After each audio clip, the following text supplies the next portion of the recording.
In this video, we'll be going through workflow steps inside of Jetdocs. I'm currently in a catalog builder, and this can only be accessed by admins and editors. Let's click into this template here, and we're going to go directly to the workflow steps tab on the left-hand side. Now, this template already has 5 different steps built out here, which is composed of user groups as well as individuals. When I click on Edit Template, the first thing to note is when you're creating a template, there's actually a few different options for the types of workflows that Jetdocs supports. So the first one is linear, which I am currently on and is typically the most common. The next one is linear plus general queue. And I'm going to go ahead and select this and click Confirm. And you'll see what changed here is the first workflow step.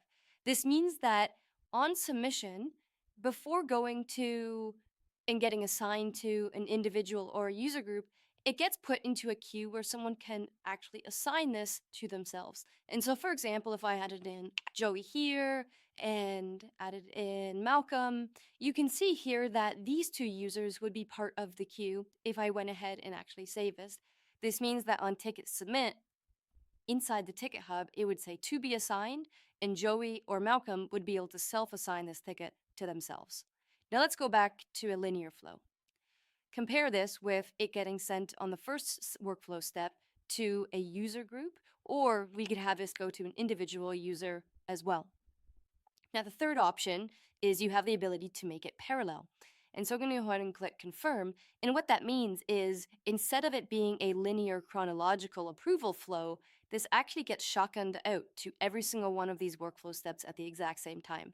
And this can be helpful where, the third and fourth and fifth step don't rely on the steps before them, and each individual user can actually complete their work as soon as the ticket is submitted. So depending on the type of workflow that you want, you can choose between these different workflow options. Now, as mentioned, this can either be routed to a user group or an individual user, but we also have a few different options. So if I go to the fifth step here, you can see that Joey's currently selected. We can have it go to a user group. And besides the first step, we also have, second to 5, you can also use the selected after submit functionality. This is a manual override where the preceding step will actually choose who this workflow gets sent to, but you could also have it loop back to the submitting user as well. So these are dynamic options. So typically between these 3 workflow options, user groups, and dynamic field options, there's a great way to create your workflow.